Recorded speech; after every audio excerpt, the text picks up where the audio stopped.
The NZXT H710 is a slight refresh of the H700 that we reviewed overall positively 2 years ago.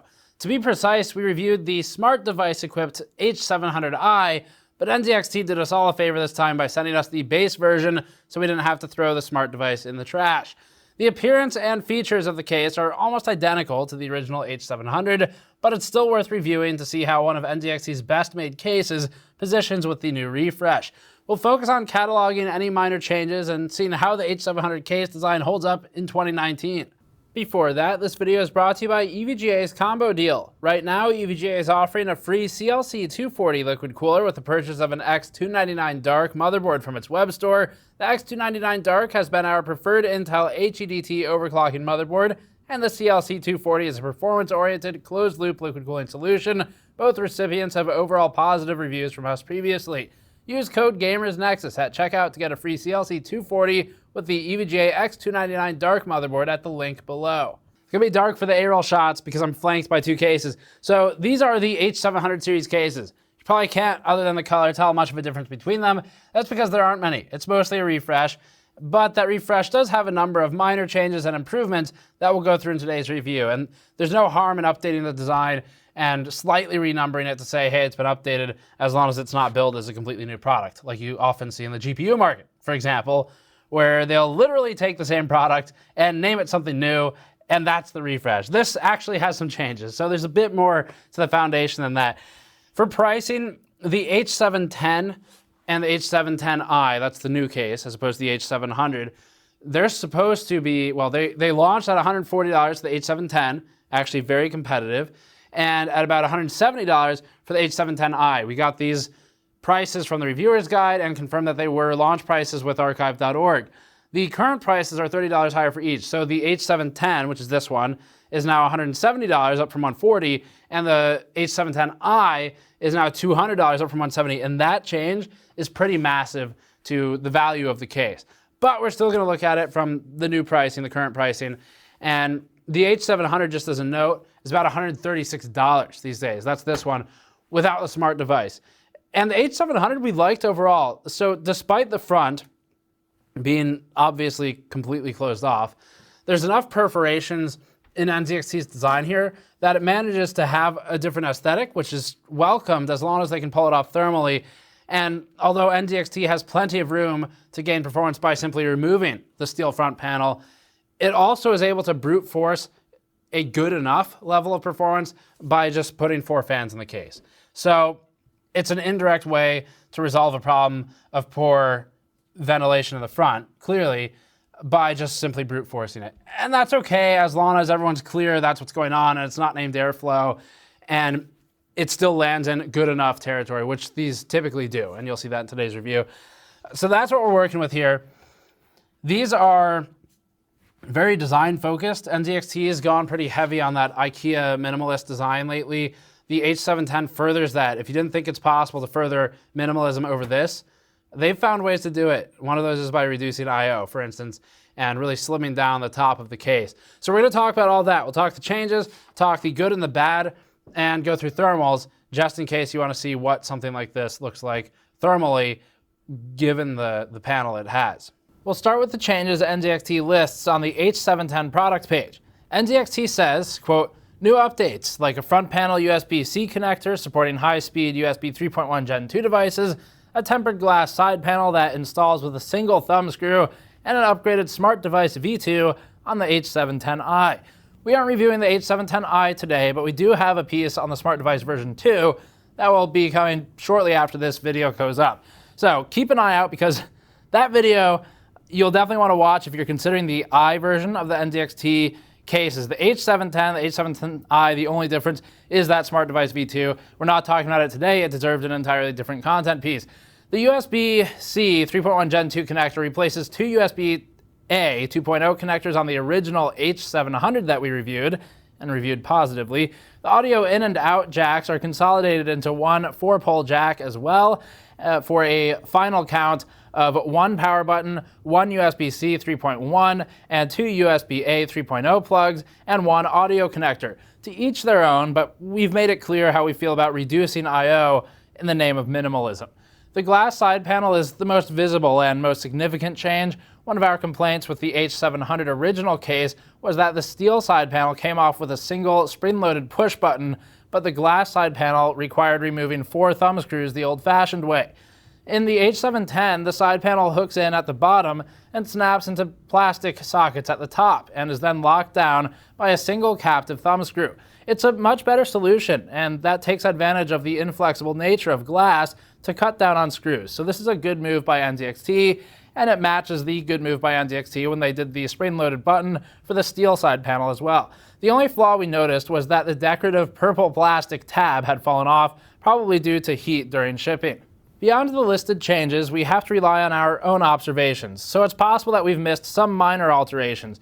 The first thing we did notice were the small cable tie points on the back of the cable management bar, so that some LED or fan cables can be routed invisibly all the way up to the glass side panel. That's another good move by NZXT, since the cable management bar is too wide at the top to reasonably tie anything down. Like the H510 Elite, the elaborate spring-loaded SSD sleds of the previous generation have been replaced with simpler one-piece plastic trays that are cheaper to produce. They're also arguably easier to use, especially the one on the side of the power supply shroud. Previously, this was a finicky sled that left 6 visible holes in the shroud if it was removed, while the new one clips over the shroud easily and leaves no visible holes when removed from the case. The 3.5-inch hard drive cage is more of a mixed bag. In the H700, there were 2 stacked single-drive bays that could be removed individually and were held in by captive thumb screws. The new design is much simpler and can fit 3 drives, but it's just a single steel box that's either in or out, no sleds. The position of the cage can still be adjusted forwards and backwards between the power supply and the front panel, and there's still space for an additional drive to be attached directly to the case next to the cage. In fact, since the cage now uses the same rail spacing as 3.5-inch drives themselves, multiple hard drives could be mounted to the bottom of the case without using the cage at all, freeing up space for cables at the cost of trapping more heat. Other notes: despite the renders which show them, there are no longer any removable cable channels or Velcro straps underneath the SSD sleds behind the motherboard tray, just some cable tie points. The shape of this part of the chassis is slightly different than it appears on the product page, and there's no longer space to fit these cable channels, which is fine. The tie points are plenty here. The cable cutout for 6+2 PCIe power connectors in the top of the power supply shroud is larger. It needed to be, so that's good. And it has more clearance underneath thanks to the shorter hard drive cage. The plastic hooks that hold the steel panel in place are shaped differently but function identically, other than perhaps being a bit stiffer when pushing the steel panel into place. For the build section today, we'll keep this very brief since we've already reviewed most of the aspects of this case, but it's worth mentioning a couple points again. First, the top and front panels are an enormous pain to remove. They're held on with stiff clips, and the best method for defeating them is to yank the front panel violently from the bottom edge and then yank the top panel violently from the top edge or the front edge. This must be done to remove the dust filter, replace the fans, or take out the radiator and fan tray at the top of the case, and it runs the risk of snapping the spindly 4.5 centimeter clips or curving the panels and creating a gap between the front and top panels. The fan tray is still a very nice addition, by the way. It's held in with thumb screws and can be flipped upside down to move it higher away from the motherboard, and we'd like to see a similar tray at the front of the case. The final nitpicks we'd like to see addressed are the Velcro straps and the rear exhaust fan. The rear fan slot supports 120 or 140 millimeter fans, and the fans can be moved up or down 6 centimeters or 4 centimeters respectively. Unfortunately, having both of these features means that the 120 millimeter rails block a good part of the stock 140 fan. As for the Velcro straps, the 2 at the edge of the case are oriented so that the tail ends stick out with no convenient place to tuck them away. Starting with just the H710, before moving on to comparative data, we can look at the H700 and H710 results in the context of changes from the refresh. Note that the differences in these results will be primarily relegated to the plus or minus 10% RPM fan manufacturing variance, along with distribution of where the higher or lower RPM fans are placed relative to that performance variance. Using the same fans between each case in the same position should net roughly the same performance aside from drive cage differences, but we tested each with the fans it came with the H700 results from the original review that went up last year, I think. The torture workload got the CPU to 51.9 degrees Celsius delta T over ambient average and 46.3 degrees delta T average with the front panel removed. That's a reasonably sized gap and indicates that the front panel isn't completely ruining thermals, but part of that is the fact that there are 3 intake fans capable of forcing air through. The dust filter is behind the front panel directly over the fans, so the perforations on either side of the front panel aren't meant to be filters and could be completely open like the Corsair 465X. The running theme with NZXT H series cases, perhaps excluding the H510 Elite, is thermal performance that we grudgingly admit is adequate, while at the same time airflow has been sacrificed for aesthetic reasons. The old H700i averaged 53.9 degrees Celsius delta T over ambient on the CPU torture test, a little less than 2 degrees warmer than the H710 result we just measured. The two cases are almost identical, but it's been a long time since we wrote the first review. Our test environment has become more consistent, there are always variations between fans, and the cases aren't exactly the same. They're close, but not 100%. We're not concerned by the slight difference from our old results, but customers should not expect a significant improvement over the H700. As compared to the rest of the cases on the chart, 52 degrees over ambient is an entirely respectable average overall, but subpar for a case with 4 stock fans. It lands between the 465X RGB case with 3 fans and the Core P3, no fans but open air, and the 465X wasn't particularly good either. Other cases, like the RL06, also have 4 fans but end up at the top of the chart. Both of the 465X and Core P3 cases are okay performers for CPU cooling, but don't come close to cases that combine a full complement of fans with a breathable front panel. And another example would be the H500 blank mesh or the Fantex P400A, both listed on this chart. In this instance, the H710 is actually doing okay, as did the H700, when considering the less airflow-oriented approach to design.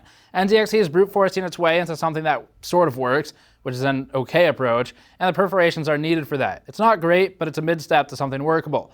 GPU torture averaged 50.4 degrees Celsius delta T over ambient, down to 46.5 with the front panel removed. Like the CPU test, this isn't a huge jump, and it means we can't criticize NZXT's front panel design too heavily, although it could be improved, as always.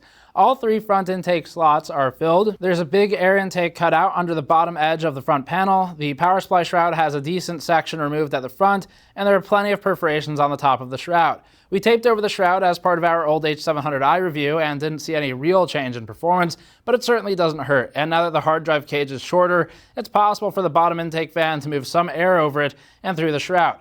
Comparatively, the GPU average delta T places the H710 between the H500M mesh and the 570X on the chart. It's not a bad result, and it's again a couple degrees cooler than the H700i's initial result of 52.5 degrees Celsius delta T over ambient. NZXT's choice to ship with 4 fans is a valid way of making up the gap between it and the cases with better airflow. Rendering our Blender test file exclusively on the CPU with no GPU load at all averaged a CPU temperature of 36.7 degrees Celsius over ambient, roughly 1 degree below the previous average of 37.6 for the H700i. This is actually a great temperature result overall, on par with the PM01 and the half-X, 2 cases we continually praise for their cooling. With only 1 component loaded, NZXT is doing well here. Accelerating the render with the GPU averaged a GPU temperature of 23.8 degrees Celsius, another very good result. Isolating CPU and GPU workloads and scaling back from a full-on torture test allows the case fans to keep up with the heat generated and makes the H710 better relatively. This is again on the same level as the PM01 and close to the half-X, and the half-X is specifically known for excellent GPU cooling with its side-mounted fan.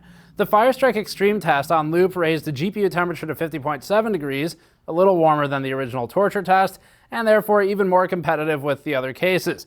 Where the Firestrike test often raises temperature by a couple of degrees, it wasn't as extreme here. It lands between the PM01 and the H500M mesh, largely beaten out with a group of cases that have bottom intake GPU cooling solutions like the half-X and RV02. Swapping out the 4 stock fans for our 3 standardized fans resulted in an average of 51.3 degrees Celsius over ambient for the CPU temperature. This is looking at the CPU results for the standardized fan testing. Standardized fan testing has a lot of flaws with it, but it's highly requested, so we do run this test. If you're curious about what those flaws and limitations are, we have a whole separate video on that. So this is slightly cooler, but within error of the original torture test. That's no surprise. The 120 exhaust fan was replaced by another 120 fan, and the 2 120 intake fans that most directly benefit the CPU were replaced by 2 140 fans that make up for the loss of the 3rd intake. Compared to the other cases we've run this test in, the H710 is only really cooler than the disastrous Strix Helios, and the Bitphoenix Enso cases, as well as NZXT's own H510 Elite. The 011 here is an oddball. That's not unexpected, since a large part of the H710's performance is based on the number of stock fans that they include, and that's okay. As for the GPU, it fared slightly worse than the stock torture test at 53.7 degrees over ambient, thanks to the lack of a bottom intake fan. It's more competitive than the CPU temperature was with standardized fans, landing in the middle of the chart between the Helios and the 465X. For a mid-tower of typical design, the H710 does at least have some thought put into GPU air supply. Noise-normalized testing is one of the most practical benchmarks we now run for cases, as it gives us a way to fairly compare cases that include many stock fans versus ones with just a few. We measured the noise level of the H710 to be 39.6 dBA at 20 inches with all the case fans at 100%, which is already surprisingly good for a case that ships with 4 fans. The sealed off front panel is good for something after all. Our threshold for the noise normalized test is 36 dBA, and reaching that threshold required lowering the case fan speeds all in unison to 70%. At this speed, the normalized CPU result averaged 54.4 degrees Celsius over ambient, not too far above baseline, and better than the rest of the cases on this limited chart, other than the Fantex P400A. Despite turbulence problems we had with the H510 Elite, NZXT's fans proved fairly quiet in this enclosure, so it may have been a weird turbulence issue with the combination of parts or just a manufacturing defect on the H510 that we had. GPU temperature was 52.4 degrees in this test, similarly competitive but also outperformed by the 011XL, which had fans positioned directly under the GPU in our configuration.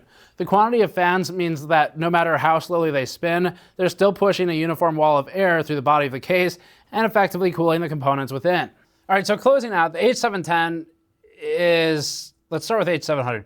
H700 at $136 US is actually very compelling right now. The H700 was one of the cases we've commonly recommended in the $150 price point. The H700 did not exist until after the H700i launched. And we asked NZXT, actually this was a viewer idea for the naming originally, but we passed it on. We publicly asked that NZXT make an H700D for dumb, because we didn't like the H700 Intelligent, because it added a lot to the cost and not a lot of value at the time. And we need to go back and look at the smart device again, which we have a separate piece coming up on that, to see if it's improved, see if its smartness or intelligence has improved in any measurable way over the last 2 years. That's a separate content piece. So anyway, the H700 on I, $136. If you want something that's not mesh fronted, maybe you have dust concerns or you just don't like the look, and that's as valid as most other complaints, really. It's good in that category. If you want something that's performance-oriented, something that's noise-oriented, and I'll make the argument on that in a moment, because this is reasonable, but you can do better, then don't buy the H700 or the H710, obviously. That's not their goal. They're in the good enough category. They're not in the top category. They're not the best coolers. They do fine, just not great. It's a different story from the H510 Elite, where we had quite a few other issues with it, like a weird turbulence issue replicated on 2 cases and some other stuff. But the 710, the 700 are fine for thermals. And moving on from that, again, buy something else for performance. For noise, the argument I'll make there is that, as we've shown in testing where we take a silent case and a mesh fronted case and we noise normalize them, we equalize the fans, we temperature normalized them even, went backwards for that test. What we found was that, as probably expected, you'll end up in a scenario where with a mesh fronted case with better airflow, you can run the fans at lower RPM and achieve a better or equivalent result as a silence focused case. So performance oriented categories, thermal and noise, this isn't going to be a chart topper, but it's fine if you like the looks, and that's why you're buying these cases. We wouldn't recommend buying it for the smart device, and that's something we'll talk about more in a separate content piece. The pricing here deserves some discussion. So prices have come up quite a bit. Some of this is because of the tariffs, and we should have noted this in the H510 Elite review. We didn't, and NZXT reminded us, so thank you for that reminder. But we should have noted that, yes, case prices have been affected by the tariffs. Tariffs went up initially by about a 25% increase. Now they're approaching a 30% increase or something like that. That said, that increase, the recent increases, shouldn't affect the launch price, so we're not sure where the $30 exactly came from on that, but the price is what it is, and we can just review it based on the price anyway, the current one, that is. So the launch prices are unfortunately much more competitive than the current ones, The market is still adjusting. Cooler Master's cases on average are about 18% more expensive. So Cooler Master's eating some of that tariff increase, as most of these companies are, because if they go the full 25-30% hike on prices, they're going to do lower volume. Anyway, let's talk about some of the other stuff here. So launch prices versus current price. Current prices now put it more in the higher end, upper echelon of cases where you're dealing with $180 options, and there are many of them. You can start looking around at things like the Lee & Lee O11 Dynamic. The O11 Dynamic XL just came out if you want something bigger. Both very high build quality, extremely competitive on price. You do have to supply your own fans, but they do well thermally, and they still have that kind of closed off look. It's just not achieved the thermal performance through side and bottom intakes. So that's one option for you. Separately, the Cooler Master H500P Mesh is a very compelling case in the performance category, as is the H500M with the mesh front. We wouldn't recommend the glass front. There are still more options, but those are two of the main ones we'd look at. If you want something in the non-performance category that's maybe more competitive with this, Be Quiet's probably the brand to look at. We haven't looked at their newest stuff, though, but they'd be a good brand to look at. Dark Bass 700, for example, or Dark Bass 900, but that's, well, I was going to say that's getting expensive, but then again, $200, so are these. So those would be two options to look at there. For the rest, we can sympathize with the companies being hit by tariffs, but we can't advise customers ponying up an additional 20% over launch MSRP out of sympathy, especially because the tariffs haven't gone up that much since then, although maybe NZXT realized it needed a price correction. The H700 can currently be found for $136 on Newegg, as stated. It went as low as $130 on NZXT's official website. That case will probably not be made going forward. We're not 100% clear on the future of it, but almost certainly it'll be replaced by the H710. So now's a good time to buy that and take advantage of this coming out by buying the previous model. It's 2 years older. We've gone through the differences here, and they're not, in our opinion, enough to justify paying the extra money. So while the H700 is available and NZXT still gets a sale out of this, so they should still be happy with what we're saying, the H700 at the price is very good right now. There are better performers, but if you want something else, then it's a good option. All right, so the addition of a USB Type-C port is not worth $30. At $130 to $140, we can recommend the non-I H700. You could look above that for the mesh front H500 series from Cooler Master. You could look at the O11 Dynamic, just as distinctive, performs better. But overall, this case is okay, and that'll wrap it for us. So thank you for watching. Check back soon for our coverage of the smart device to see how it performs in 2019. We've done all the testing with the newest version of CAM and the most recent non-beta version of CAM, and you should check that out because it's quite interesting.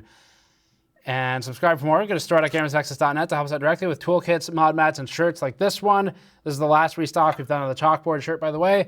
Subscribe for more. I'll see you all next time.